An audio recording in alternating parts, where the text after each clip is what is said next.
Днес се потапяме в едно от най-спокойните и вдъхновяващи места на остров Бали – Самсара Убуд. Хотелът е сгушен сред оризови тераси и джунгла, а тук изкуството е не просто част от атмосферата, а начин на живот. През следващите 4 дни ще останем именно тук, в това райско място, където всеки детайл е създаден с душа. Един от най-красивите моменти от престоя ни тук със сигурност ще е традиционният курс по балийско рисуване с Буди, художник от Убуд и истински майстор на този древен стил. Буди започва да рисува, когато бил само на 8 години. Неговият баща, също художник, е бил и първият му и най-строгият му учител. Казва, че именно от него е научил търпението, вниманието към детайла и способността да виждаш света в цветове. Традиционният балийски стил на рисуване е изключително сложен и прецизен. Всяка линия има значение, всеки штрих носи символ. Използват се естествени пигменти и финни четки, направени ръчно, а техниката изисква часове, дни, понякога и седмици, дори и месеци, за да се създаде едно единствено произведение. Основата обикновено е камък, платно или дори яйце, символ на живот и ново начало. Буди ни даде възможност да изберем върху какво да рисуваме – камък или яйце.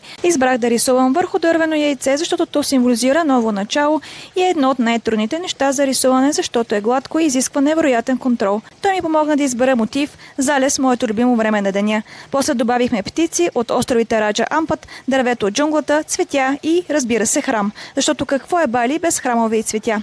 Процесът е бавен и почти медитативен. Всяка линия се рисува внимателно, като малък ритуал. Усещаш как мислите ти се успокояват, ръката се движи в ритъм, а времето спира. И когато най-накрая погледнеш резултата, това вече не е просто яйце, а малко произведение на изкуството, в което си оставил част от себе си. Станеш толкова добър, се изисква много труд и опит от 20 години. И дори когато ги имаш, ще ти трябват 7-8 месеца, за да завършиш едно ето такова яйце, което с толкова много детайли, че човек може да си представи цялата вселена с него.